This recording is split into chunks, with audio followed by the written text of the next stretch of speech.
Muy buenos días a los radioescuchas que nos sintonizan en las frecuencias de Telemetro Radio, a quienes nos ven por streaming a través de Metcongo, así como en RPC Televisión, en señal de televisión digital terrestre, y a los miles de cibernautas que ya sea en vivo o en diferido nos siguen a través de las plataformas de Telemetro Cuarto Poder en YouTube. Bienvenidos a la emisión del día de hoy, miércoles 7 de mayo del año 2025, día en que inicia el cónclave para elegir al sucesor de San Pedro.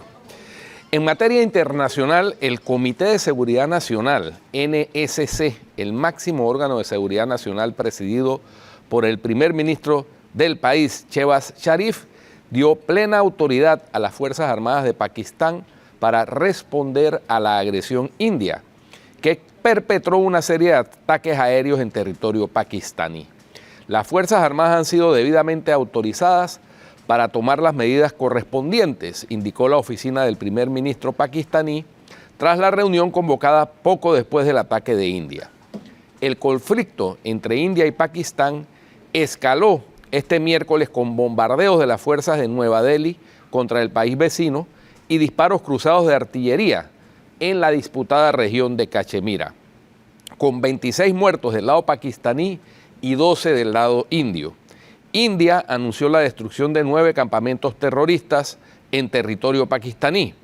Por su lado, Pakistán afirmó que derribó 5 aviones de combate indios y denunció la muerte de 26 civiles inocentes, entre ellos 2 niños, en el bombardeo indio. Según Nueva Delhi, al menos 12 personas murieron y 38 resultaron heridas en la localidad india de Poonch por fuego de artillería pakistaní. Un portavoz del ejército pakistaní informó por su parte de 26 muertos por el bombardeo indio. Si prosigue la actual escalada de hostilidades entre India y Pakistán, ambas potencias nucleares, podría degenerar en un conflicto con armas atómicas capaz de causar millones de víctimas, advirtió este miércoles la campaña internacional para abolir las armas nucleares. Un intercambio nuclear entre India y Pakistán causaría millones de muertes inmediatas en la región y tendría consecuencias globales, advirtió en un breve comunicado la directiva ejecutiva de esta organización, ganadora del Premio Nobel de la Paz en 2017, Melissa Park. Estudios de 2022 incluso alertaron de que una guerra con armas atómicas limitada entre ambos países podría desencadenar un invierno nuclear, alterando drásticamente la agricultura mundial y provocando una hambruna que podría matar hasta a 2.000 millones de personas, recordó Park. Ojalá eso no siga escalando. Por otra parte, los 133 cardenales electores se trasladaron desde ayer martes a la residencia de Santa Marta y otras dependencias en el Vaticano, donde se alojarán durante todo el cónclave. Formalmente, el cónclave para elegir al sucesor del fallecido Papa Francisco comienza este miércoles. Los pasos del cónclave son regidos por la Constitución Apostólica Universi Dominici Gregis, formulada por Juan Pablo II en 1996. Los cardenales electores participaron en una misa solemne en la Basílica de San Pedro. El decano del Colegio Cardenalicio, Giovanni Battista Re, aseguró que es fuerte la llamada a mantener la unidad de la Iglesia en su homilía de la misa proeligiendo pontífice ante los 133 cardenales electores en la Basílica de San Pedro antes de comenzar el cónclave para elegir al sucesor de Francisco. Pidió rezar para que Dios conceda a la Iglesia el Papa que mejor sepa despertar las conciencias de todos y las fuerzas morales y espirituales en la sociedad actual, caracterizada por un gran progreso tecnológico, pero que tiende a olvidarse de Dios, aseguró Re. La unidad de la Iglesia es querida por Cristo, una unidad que no significa uniformidad, sino una firme y profunda comunión en la diversidad, dijo. Por la tarde, ataviados con el hábito coral, los cardenales electores se reunirán en la capilla Paulina del Palacio Apostólico y en procesión hacia la Capilla Sixtina invocarán la asistencia del Espíritu Santo. Ante el fresco del juicio final pintado por Miguel Ángel, los cardenales prestarán juramento con la mano sobre el Evangelio, según un ritual heredado de la Edad Media. El maestro de ceremonias pronuncia la frase extra omnes, que significa todo fuera. Las personas que no participan en la elección abandonan la sala y a continuación se cierran las puertas. El objetivo es que los cardenales eviten las influencias exteriores. La primera votación está programada para esta tarde, pero se considera improbable una decisión rápida. Se requiere una mayoría de 2/3 de los cardenales electores para elegir un nuevo papa. Por último, la Armada de Estados Unidos perdió un segundo avión de combate en el portaaviones USS Harry Truman en el Mar Rojo, una semana después de haber perdido otro caza en el mismo lugar, según informaron medios locales.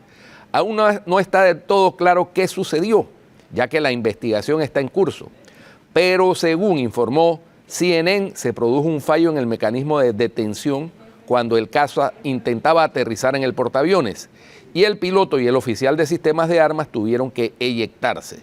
Los ocupantes fueron rescatados por un helicóptero y ambos están vivos, pero sufrieron heridas leves, indicó CNN. El avión de combate era un FA-18 Super Hornet, un caza valorado en más de $60 millones, según la Armada. El 28 de abril, la Armada perdió el mismo modelo de avión de combate al caer por la borda del mismo portaaviones, el Harry Truman, durante operaciones en el Mar Rojo. La aeronave y el vehículo de remolque se perdieron por la borda, especificó entonces la Armada, que además detalló que un marín sufrió una herida leve. Por orden del presidente Donald Trump, Estados Unidos inició el 15 de marzo pasado una campaña de bombardeo sin precedentes con el objetivo declarado de destruir las capacidades militares de los hutíes en Yemen. Los insurgentes denuncian por su parte que estos ataques han golpeado a objetivos civiles y causado la muerte de alrededor de 200 personas. El USS Harry Truman forma parte del contingente destinado a Oriente Medio para neutralizar a los hutíes y actualmente, como se sabe, se encuentra en el Mar Rojo. Eso es lo más destacado en materia internacional, Atenógenes. Guido, acá en lo local estamos muy preocupados porque nuestra corresponsal ahí en Veraguas, Solángel Ruiz, sufrió una agresión de una persona. Sí, señor, está circulando el video que posteó en su cuenta de Instagram. Sí, yo creo que vamos a establecer la comunicación con Solángel. Me preocupó mucho porque parecía un hecho aislado, pero ahora escuchando la narración de Solángel, que es nuestra corresponsal, la corresponsal de Telemetro, reporta en Veraguas, parece que la persona que intentó, que la agredió, habló específicamente acerca de las protestas. Y sobre todo hablamos allá por la situación delicada que se está dando por las protestas en Veraguas. Y también la radicalización del discurso de muchos. Y yo no sé si tenemos la comunicación con Solángel en este momento. Solángel, ¿nos escuchas? Buenos días, Atenógenes, claro que sí. Sí. Buenos días. Explícanos para la audiencia de Cuarto Poder, Solángel, lo que ocurrió y la agresión de la que fuiste objeto allá en Veraguas, Solángel. Claro que sí. Gracias nuevamente, Atenógenes. Buenos días a todos. La verdad es que esta es parte del ejercicio periodístico en la cual muchas veces somos sujetos. Sin embargo, en este caso me llamó poderosamente la atención y por esa razón se tomó la decisión de hacer las denuncias pertinentes por la forma en la que se me agredió física y verbalmente. Obviamente física no lo hizo, pero intentó porque venía con el cuchillo. Claro. Lo que me preocupó es que obviamente estaba de espalda, yo estaba realizando mi labor, haciendo una entrevista, si no fueran por los moradores y los vendedores de frutas y legumbres y artesanías que se encontraban en ese perímetro, yo no me percato de tal agresión y de pronto hoy no pudiera estar con ustedes explicando lo que sucedió, pues ni Dios lo quiera estuviera en otra situación. Ahora, sin embargo, Solángel, la persona que te agredió tenía un cuchillo. Tenía un cuchillo, venía por la parte de atrás de mí, no me percaté, venía con un cuchillo y me dice, te voy a matar. Cuando la persona que prácticamente me salvó y me dice, deja a la muchacha, deja a la periodista, ella está haciendo su trabajo. Y él me dice, si te veo en las protestas, te voy a matar. Y salió corriendo. Entonces, allí no había ninguna unidad policial, se llamó a la dirección de la policía, inmediatamente dan aviso y llegan los linces, pero pues hicieron rondas y no dieron con la ubicación. Me preocupa un punto muy importante. Nosotros somos locales y conocemos todo aquí en Santiago, en Veraguas. Claro. Y lo extraño es que no lo había visto. Me dicen los comerciantes que él vende algunas cosas en el mercado, pero que a veces se pierde por temporadas y luego regresa y luego pues se ve. Pero lo extraño es que no lo conozco, no sé quién es. Sabemos que es del área comarcal, pues me dicen que su familia, prácticamente todas del área comarcal, de la comarca Nave Buglé, y me preocupa, pues, obviamente porque estamos en constante movimiento y en ese perímetro siempre.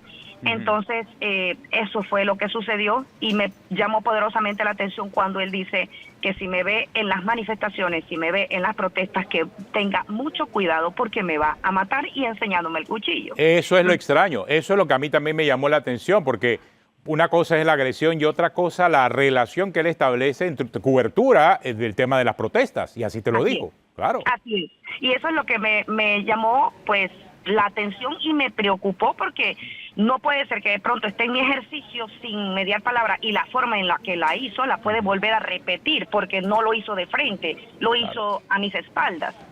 Claro. Solángel, ¿y las autoridades te han llamado para por lo menos una descripción de la persona, para tratar de dar con el paradero y me imagino que detenerla, porque ahí lo que hubo fue un intento de agresión? Eso es tentativa, es un delito de mínimo de lesiones personales, máximo de homicidio, pero en grado de tentativa, lo que se ha producido según lo que estás relatando.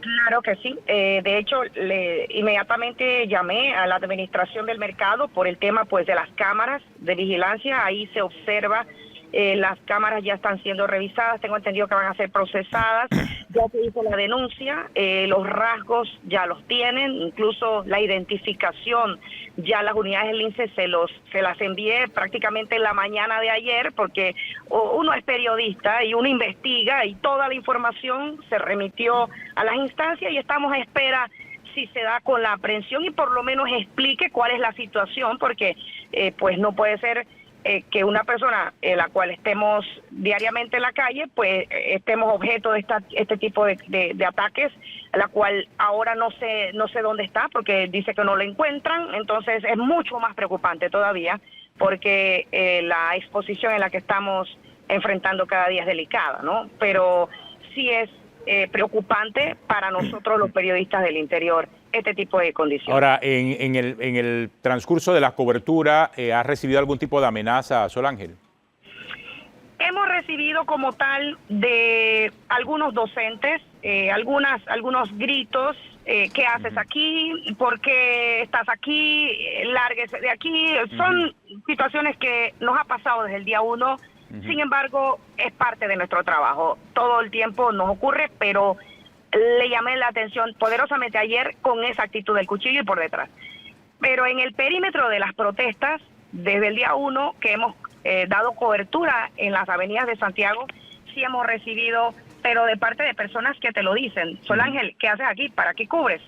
¿Por qué estás aquí si no pasan la información? Y estamos pasándola porque todos los días todos los días estamos cubriendo y todos los días lo emitimos y es parte del trabajo. Pero este fue un hecho aislado, a pesar que fue en el mercado, pero él dijo, si te veo en las protestas te mato. Exacto. Entonces eso me llamó la atención, me llamó mucho la atención. Eso es lo que lo vincula. Bueno, muchas gracias, Solángel Ruiz, nuestra corresponsal allá en Veraguas. El Colegio Nacional de Periodistas emitió un comunicado también en donde se expresa su profunda preocupación y hace un llamado enérgico a la Policía Nacional para que brinde protección inmediata a la compañera Solángel Ruiz, periodista en Veraguas, quien fue víctima de este intento de agresión con arma blanca por parte de un sujeto que se dio a la fuga. El lamentable hecho se suma a un segundo incidente similar, lo que eleva el nivel de riesgo que enfrenta la comunicadora en el ejercicio de su labor informativa. Reitera el Colegio Nacional de Periodistas la necesidad de que las autoridades actúen con celeridad para dar con la captura del agresor y garanticen la seguridad de los periodistas, que ya han presentado la denuncia correspondiente ante las autoridades. La libertad de prensa y el ejercicio del periodismo no pueden desarrollarse en condiciones de temor y violencia. El Colegio Nacional de Periodistas exige acciones concretas por parte de las autoridades para proteger la integridad de quienes informan al país. Y esto ocurre allá en Veraguas, donde pues vemos que hay mucha gente asusando las protestas en Veraguas. Fíjate muchos políticos particularmente asusando las protestas. Hay políticos que vienen desde políticos institucionales allá en Veraguas que están motivando estas protestas, son parte de las protestas y que miren a dónde está llegando esto. Yo creo que Ese es el llamado a la reflexión que debe hacerse. Está ocurriendo también incluso aquí en Panamá. ¿Por qué? Porque resulta que si tú no piensas como el que está protestando, entonces para ellos eres su enemigo. Esa es la radicalización del discurso que estamos observando en medio de las protestas. Se está haciendo con nuestros corresponsales, con nuestros periodistas, con los periodistas en términos generales en este momento. Solo ellos tienen, parece que la única verdad aceptable y uno se la tiene que aguantar. Esa es la realidad de los que están ahora mismo en las calles protestando. Pero fíjate la contradicción que envuelve toda esta situación y las consecuencias de las mentiras difundidas a través de redes sociales. ¿Cuál es una de las más grandes mentiras que se han difundido desde las protestas del año 2023 en redes sociales? Que los medios no cubren las protestas. Así es. Es todo lo contrario. Y entonces esta gente que está protestando, los más radicales que están protestando, tratan de impedir la cobertura. Y ya lo vimos en el año 2023 con varias compañeras y compañeros que fueron acosados de varios medios por los que protestaban. ¿Pero por qué? Porque estaban cubriendo las protestas, no porque no se cubran. Claro que se cubren y se le da el espacio aire, incluso en vivo, ¿no? Pero esa mentira en redes sociales, repetida 1000 veces, ha ido decantándose en esta situación tan lamentable de gente que se quiere tomar la justicia por sus propias manos y agredir a periodistas porque seguramente creen, como dijo Solángel, que no cubre. Dice, ¿para qué estás aquí si ustedes no cubren? Si está haciendo exactamente lo contrario, señores. Exacto. Por favor. O sea, aquí hay un gran cortocircuito entre lo que ellos y todos los que están protestando quieren dar a conocer, los medios de comunicación, el ciudadano que se está viendo afectado. Entonces, si ellos son activistas, magnífico, tienen las redes sociales, tienen sus grupos, tienen sus dirigentes que expresen su punto de vista en las redes sociales. No entiendo cuál es el deseo de intimidar, solamente está transmitiendo en el fondo y están dando a conocer en el fondo la manera en que ellos quieren imponer su punto de vista. Esa es la triste realidad y mucho más triste tratándose de educadores. Sobre todo porque ahí en Veraguas los que están liderando las protestas son educadores. Entonces, que esto ocurra y que no haya separación es muy delicado. Y que haya partidos políticos en este momento en Veraguas fomentando eso, mucho peor todavía. Y está pasando en Veraguas, y está pasando también en Bocas del Toro. Y vemos ahora políticos como Benicio Robinson tomando distancia de las protestas, tomando distancia de las protestas. Pero alguien debe estar evidentemente fomentando lo que está ocurriendo ahí en Bocas del Toro. Y financiando. Tiene 36 horas, claro. Y financiando, porque eso no es gratis, ¿no? Eso no es gratis. La gente que está ahí en los lugares de bloqueo come, se alimenta, tiene necesidades biológicas y alguien se las paga. Entonces, al final, no sé si lo que quieren provocar es un mártir, porque tener 36 horas sitiada a una provincia del país es un delito, evidentemente. Llega la policía, toma acciones y lo que están propiciando es que haya un mártir. Eso es lo que quieren hace muchos días. Y yo realmente sí pido que haya mucha prudencia en el manejo de la situación, porque si ellos quieren un mártir, no necesariamente tienen que darse las condiciones para que eso ocurra. Debe actuarse con mucha prudencia porque están provocando a los medios, están provocando a la policía, están provocando a todo el mundo. Ese es ese discurso radical que ellos quieren lamentablemente establecer en base a una serie de demandas, porque ya ni siquiera nadie sabe por qué razón están protestando. Es tan larga la lista que nadie sabe. Yo creo que ni los propios manifestantes saben por qué razón están protestando. Bueno, eso es lo que está ocurriendo. Tenemos una pausa. Regresamos en breve aquí en Cuarto Poder. Continuamos aquí en Cuarto Poder. Danilo Toro nos acompaña esta mañana. Danilo, ¿cómo ves la situación en este momento? La veo como una especie de situación de tensión, de cierta tensión, pero a su vez estática en cuanto a aceleración o cambios en medio de esta tensión. Estamos como en una época se ha estacionado la tensión entre sectores políticos y lo mejor que le podría pasar al país es que ese estacionamiento de tensiones vaya en reducción y no vaya creciendo, no vaya en aumento. Así es que así lo veo. No veo que ha habido aceleración en las protestas, no veo que ha habido incremento en actividades desbordadas. pero sí tampoco veo que se ha apagado la pero condición sí, de sí vimos a situación de un tensión. presidente Mulino ofreciendo disculpas. ¿Lo viste? Hay dos cosas novedosas. La primera es esa, o más que novedosas, dos cosas que me llaman la atención. La primera es efectivamente a un presidente que maniobra en contrasentido a lo que ha hecho a lo largo de su periodo. No adoptó una posición de contraataque, no adoptó una posición de acometer contra sus adversarios, sino que no solamente pidió disculpas, sino que el tenor de su lenguaje ha sido en búsqueda como de condiciones de conciliación. Eso me parece. Junto a ello, ha habido una maniobra de comunicación más intensa y además más abierta, en el sentido de que puso o dio instrucciones para que ministros estén más expuestos en los medios. Pero ¿qué piensa? O sea, si ofreció disculpas, él tendrá la impresión de que habrá cometido alguna ligereza, o sea, de que su manera de expresarse no era la correcta. Creo que comprendió que provocó algo que no estaba despierto. La realidad es la realidad. En la Universidad de Panamá, por ejemplo, para ponerte un caso de quienes pueden estar contextualizados en la disculpa del presidente, en la Universidad de Panamá hay decenas de miles de personas conviviendo. Decenas de miles de personas, ya sea porque reciben clases, ya sea porque dictan clases, o ya sean porque atienden a funciones de investigación, de extensión o de administración de la universidad. ¿Ok? Pero quienes suelen protestar en las calles, violando la ley, interrumpiendo el tránsito, trastocando la tranquilidad citadina, son, yo no te diría que ni el 1% de la universidad. Entonces, una crítica generalizada a la universidad por ese mínimo, menos de 1%, resulta que cae en terreno del conflicto, porque resulta generalizar algo que tú no puedes comprobar.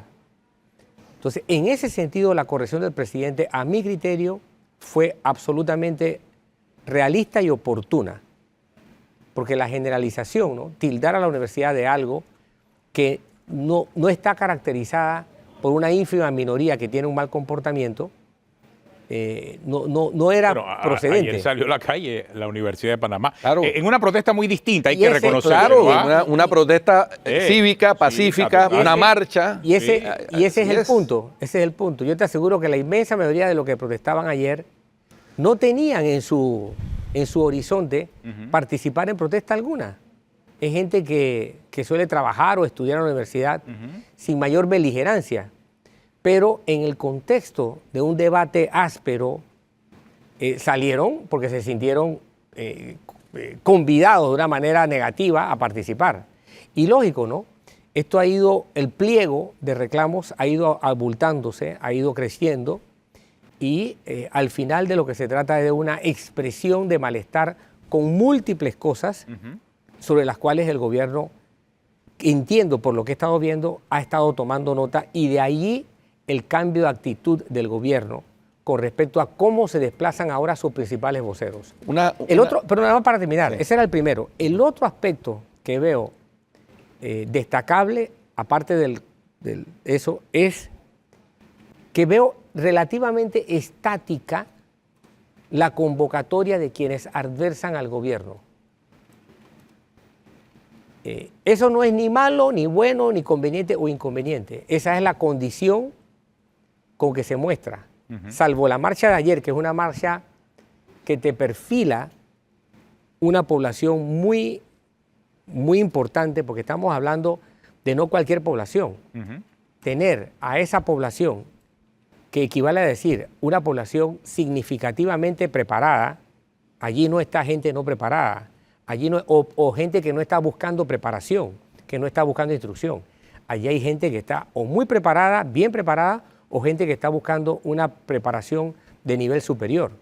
Entonces, saber que ese es el talante de ese tipo de población debe llevar al gobierno a entender cómo esos criterios se filtran en todo el esqueleto social. Porque eso no se queda allá arriba. De alguna forma eso baja. Y entonces esperar para un futuro de mediano o de algún plazo posterior reacciones que vayan en concordancia con esa actitud que uno está viendo allí. Ahora, Danilo, rescato lo que planteas de la marcha de ayer, que es de una ciudadanía, de un nivel de ciudadanía que o está preparada o busca preparación. Pero en contraste, llevamos 3 semanas de paro de educadores con los que en el futuro deberían ser esos universitarios que buscan preparación, a los que se les está privando de prepararse en ese paso inicial de su preparación en el colegio. Es la antítesis de lo de ayer. Es absolutamente la antítesis de ayer. Es como el paro educativo, yo lo catalogo como las acciones que implican ir a la ofensiva, pero perjudicándote tú mismo, ¿no? Es un poco al hecho de, vamos, te quiero hacer daño a ti porque considera que tú eres un actor que me resulta ser negativo, que representas una amenaza para mí, pero en la intención de hacerte una ofensiva, me hago daño yo mismo.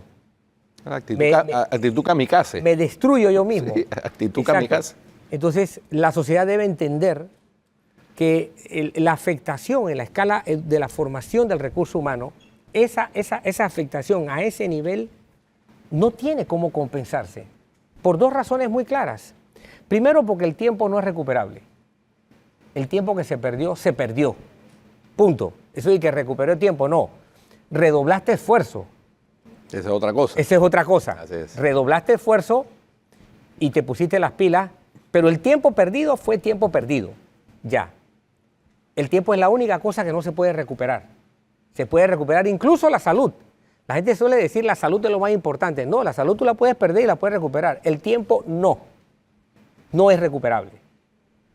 Puedes restaurar condiciones, puedes mejorar condiciones, pero el tiempo ya no es recuperable. Ahora, y lo segundo es que la formación del recurso humano es un proceso que absorbe de todo. Y cuando tú lo afectas de una forma, también él absorbe la afectación. Y nadie está pensando en la reparación de esa afectación. Ahora, Danilo, ¿no crees que estamos en un callejón sin salida también aquí? Porque hay una exigencia de los que están manifestándose, maestros, médicos, sobre el tema de la reforma a la ley de la Caja de Seguro Social, la ley que se acaba de aprobar. Ellos lo que plantean es que se derogue, pero es derogable una ley que pasó por la Asamblea en la que se discutieron más de 7 meses, se perdieron 7 meses de ese tiempo que tú dices, en la que ellos participaron y en la que el Estado está comprometido en otros temas, inclusive en ese perfil internacional que necesita el Estado para poder garantizar préstamos futuros. Entonces, no sé, o sea, creo que estamos como en una situación en donde se puede estar propiciando un llamado al diálogo y veo que algunos diputados están en eso, pero ¿diálogo para qué? ¿Cuál es el objetivo de ese diálogo si lo que piden es que se derogue la ley de reformar la Caja de Seguro Social? Mira, aquí no hay otra cosa que definir lo que estamos observando. Esto es una batalla política. Y cuando digo política, es política desde el punto de vista clásico. Es decir, este tipo de tensiones o la resuelves con votos o la resuelves o la cortas con revoluciones. Pero son decisiones políticas, son comportamientos políticos lo que te definen estas cosas. Hace poco Francia ha pasado por eso. El gobierno de Macron entró en una desestabilización increíble y prácticamente Francia entró en una especie de ingobernabilidad precisamente con esa última decisión de aprobar una legislación sobre la seguridad social y utilizó mecanismos que un grupo político consideró no aceptable. Recordemos que Francia es uno de los tres países en los que la democracia surge como propuesta de administración pública y como condicionamiento social de manera histórica. Los otros 2 fueron Inglaterra, Reino Unido, Inglaterra y Estados Unidos. Y en Estados Unidos el debate de la seguridad social también es un debate planteado en lo más profundo de la discusión política. Entonces, ¿qué quiero decir con esto? Que o lleva la batalla a los votos en el que las posiciones políticas logran tener el suficiente aval, la suficiente representatividad como para decir, yo represento los intereses de este tipo y por lo tanto esta es la política que se va a imponer en materia de seguridad social, por ejemplo, pueden ser otras también, o tienes la fuerza de barrer con el sistema por medio de una revolución. Eso pues te puede implicar 10 años como ocurrió en la China pre-Mao, la Gran Marcha, una década de guerra, o te puede llevar a una revolución de mucho menos alcance en tiempo, a estilo Hugo Chávez, con las consecuencias que eso ha implicado hasta el día de hoy. O sea, hay toda clase de escenarios. Pero es que retomo el tema de los votos. Los votos se dieron hace un año. Así es. El 5 de mayo de 2024. Y los votos marcaron el marco institucional de cómo hacer las cosas en el país. Y esas son, con la iniciativa legislativa, en el caso de la ley de la Caja del Seguro Social del Ejecutivo, y con la aprobación y reformas múltiples. Fueron más de 300 reformas que se le hizo al proyecto presentado por el Ejecutivo por parte de quienes también fueron elegidos por el pueblo, la Asamblea Nacional. Entonces, por eso yo no entiendo cuando veo la pancarta de no a la imposición de la ley 462, si eso no se impuso. Eso simplemente sufrió el proceso que está establecido en la Constitución y en el sistema democrático para aprobación de una ley. Y fue una de las leyes que más se han consultado, incluso a nivel nacional. Recordemos que en el primer debate, periodo de consulta, la comisión se fue a todas partes del país a escuchar lo que la gente tenía que decir. Y muchas de las propuestas fueron acogidas. La debilidad del sistema, Guido, consiste en que, aunque tengas un ejercicio de consulta, dado que la representatividad de los sectores no corresponde a los sectores, porque ¿qué ocurre? Los sectores no se sienten representados. ¿Qué sectores? Los sectores populares, los sectores los sectores de muchos profesionales. Pero esos sectores tuvieron la oportunidad de escoger a sus representantes hace un año. A eso voy. Estos sectores no se sienten representados en el sistema actual. ¿Ok? El sistema panameño ha dado múltiples manifestaciones de que está enfermo y que ya no corresponde a lo que la sociedad necesita o exige. Si no se ataca este sistema de representatividad fallido que tiene Panamá, hoy es la Caja de Seguro Social. Siempre ha sido la educación en el último medio siglo. Mañana va a ser la política agropecuaria, si no es que hoy día también. Posteriormente será la política de relaciones internacionales, si es que ya no también está exigiéndolo. Pero lo que te quiero decir es que en el fondo lo que tiene es un sistema de representación fallido de la sociedad. Entonces, en el fondo realmente estamos hablando de una discusión que los panameños vamos a tener que enfrentar. Mientras no nos pongamos un calendario para resolver la crisis de la representación, lo que no ocurre en las urnas va a estar ocurriendo en las calles. Entonces llegó la hora de que la gente... Pero eso es una contradicción, Danilo. Claro que es una contradicción. Es una contradicción porque si tú tienes la oportunidad de acudir a las urnas para no tener que acudir a las calles y no lo hace o lo hace y votas por otro. Muchos de los que están protestando hoy sí estaban representados en la elección pasada. Claro. O sea, en la profesora Maribel Gordón. Y ahí vimos el resultado de la elección. No llegó ni al 2%. Ese es el punto. Entonces, por lo tanto, ¿qué ocurre cuando eso pasa? Esos sectores que aspiran a ser representantes de un grupo de población representada, tienen que revisar su discurso. Porque hay algo que hace que no encaje hay un cortocircuito. El comportamiento de esa población con su representado. Porque no puede ser que tú mañana tengas un movimiento que te pone una X cantidad de la gente en la calle, pero a la hora de la votación, como dice Atenógenes, no tienes la proporción de votos que te permite tener una representación. Por lo tanto, ahí hay un cortocircuito que esos sectores tienen, si no lo revisan, tampoco van a superar la crisis. Es decir, estamos hablando de una discusión política de fondo.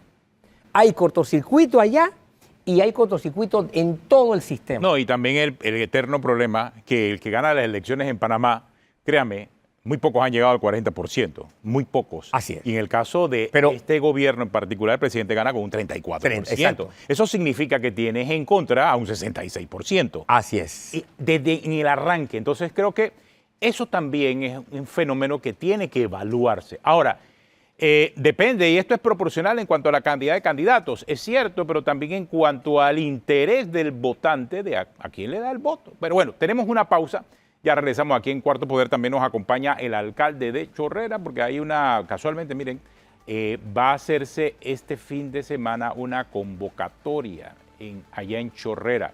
El alcalde está haciendo un llamado porque quiere hacer una consulta y vamos a hablar con él acerca de ese tema en unos minutos.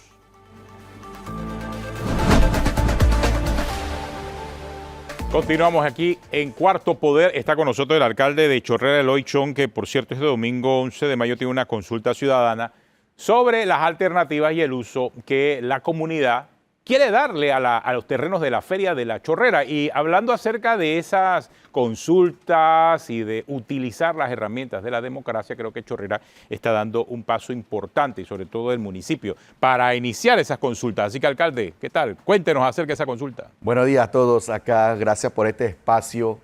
La verdad, nosotros queremos dar ese avance para hacer una gran consulta ciudadana, porque queremos escuchar la voz del pueblo, queremos escuchar la idea también que si ellos, qué quiere hacer, porque nosotros vamos a dar un pantallazo, porque según lo que es algunos conversatorios que tuvimos con otros gremios, y entonces sacamos en conclusión en algunas cosas, por lo menos como el tema que vamos a tener y que ya estamos pensando cómo desarrollar el lazo de pista, el lazo, lo que es subasta ganadería, que la gente quiere permanente un parque de diversión. También cuenta con algunas instituciones como MIDA, que tenga su siembra todo el año, el ALAP, que tenga su pecera para demostrar su pescado, que eso es algo atractivo para todos. Y también hay alguna persona que nos dijo que debe tener ¿cómo te digo?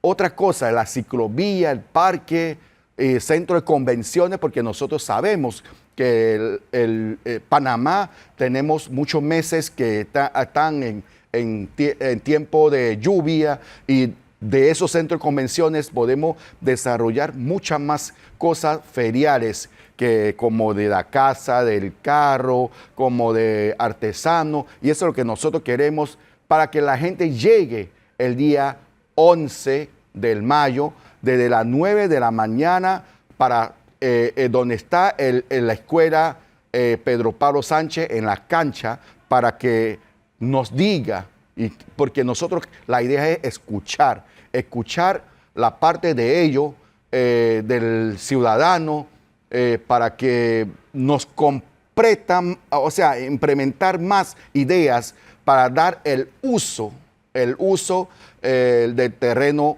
actualmente donde está. Siempre hacemos la feria y esos son 15 días. A mí no me parece bien como un chorrerano más. Eso es una cosa perdida, porque no da mantenimiento suficiente, no le da el uso. Tenemos más de 13 hectáreas. 13 hectáreas, más de 13 hectáreas, y que paga al municipio un año 33,000 balboas. Me parece una pérdida. Esto no funciona. Entonces nosotros necesitamos ese espacio tan importante, tan céntrico, y que es una parte que nos puede ayudar muchas más plazas de empleo, dando el uso todo el año. Y imagínate que eso van a tener una entrada de impuestos tanto para el municipio, igualmente para el país. Y con esos impuestos nosotros podemos dar la reparación, dar algunos mejoramientos, no solamente donde está la feria, sino a nivel de distrito. O sea, principalmente lo que busca la consulta es conocer qué es lo que quiere hacer el ciudadano con ese terreno. Es correcto. Sin imposiciones, pues.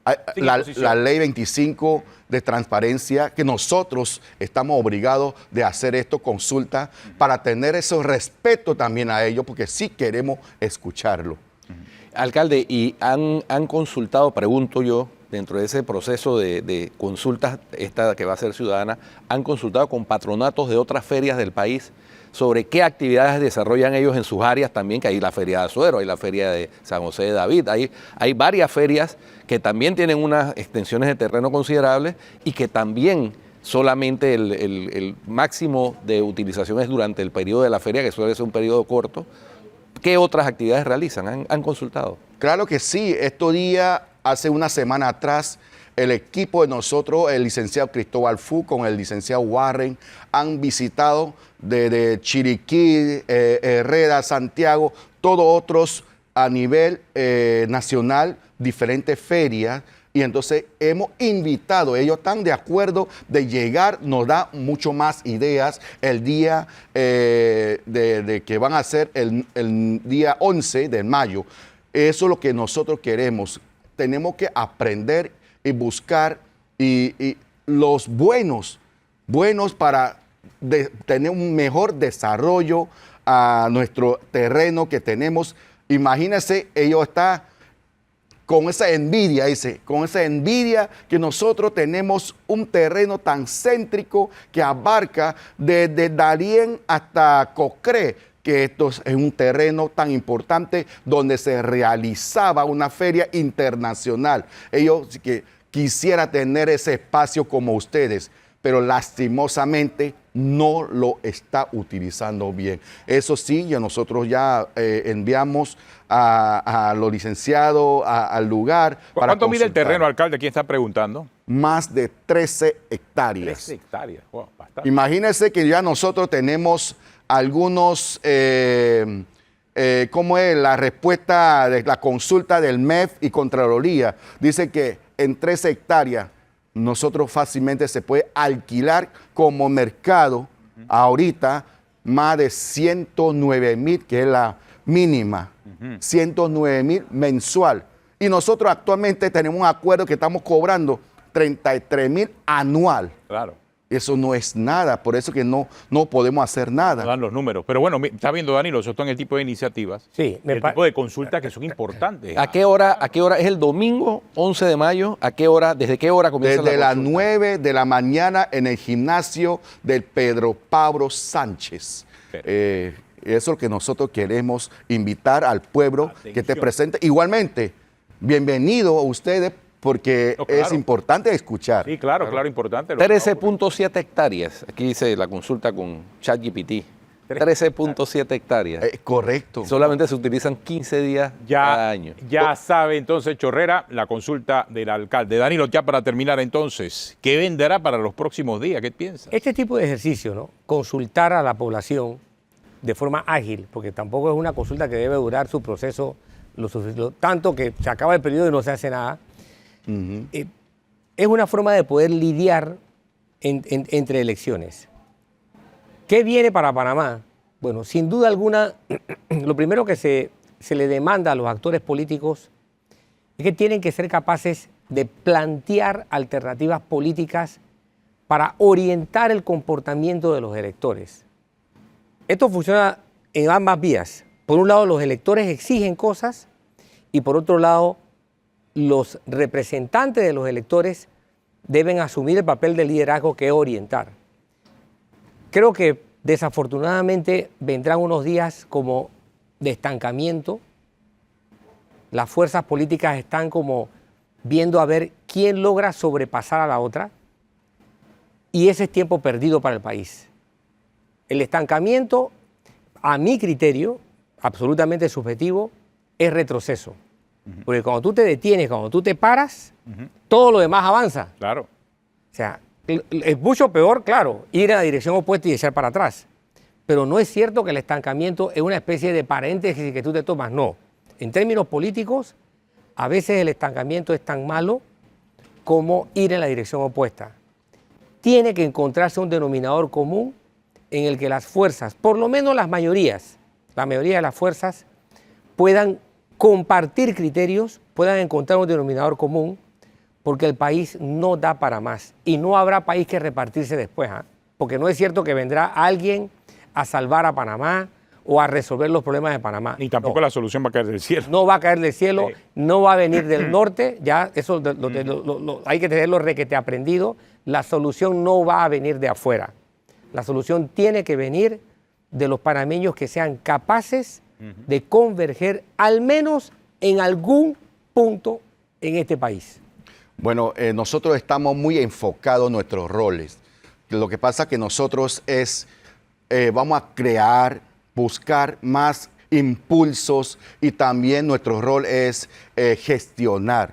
Y nosotros sabemos, como alcalde no tenemos toda la plaza para todo el mundo, ¿verdad? Pero en ese espacio, si nosotros trabajamos bien, si nosotros gestionamos bien y poniendo a funcionar, imagínense, tenemos una gran cantidad de folcloristas, una gran cantidad de microempresarios, los artesanos, los ganaderos, hay una gran cantidad de ellos. Ahí fácilmente, que estamos hablando de 300, 400 personas, familia fija va a tener un trabajo allí. Y indirectamente van a tener mucho más beneficio. Lo que nosotros queremos también, que tenga un centro de como gastronomía de diferentes países. Eso es bonito. Al final vamos a crear ese espacio turístico para que la gente no diga que La Chorrera no tiene nada. ¿No? Y alcalde, aprovechen sus ventajas naturales. Algo han hecho bien en Chorrera,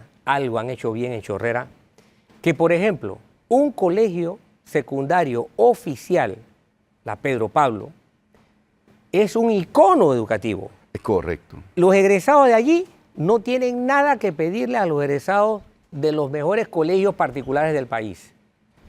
Yo le he dicho a multitud de gente del Ministerio de Educación, a mucha gente le he dicho, oigan, no tenemos que ya estar buscando de qué hicieron en este país, en el otro. Vayan a Chorrera, Sí. aprendan qué están haciendo bien en la Pedro Pablo. Conviertan ese centro educativo en una vitrina para que los demás puedan aprender qué se ha hecho bien allí. Tienen además una banda de música que es reconocida a nivel No solamente internacional. eso, Sí, excelente. pero además, por eso te digo, la prueba de ingreso de la universidad, Claro. son de lo más alto. Claro, pero además tienen una banda de música como valor agregado Lo reconocida a felicitamos, nivel alcalde. internacional. Esperemos que quede muy bien la consulta. Gracias por Se nos acompañarnos. acabó el tiempo, éxito. en la Muchas consulta. gracias. Si usted sigue en Telemetro Radio, siga con los muchachos del brunch y en RPC Televisión la programación regular. Hasta mañana.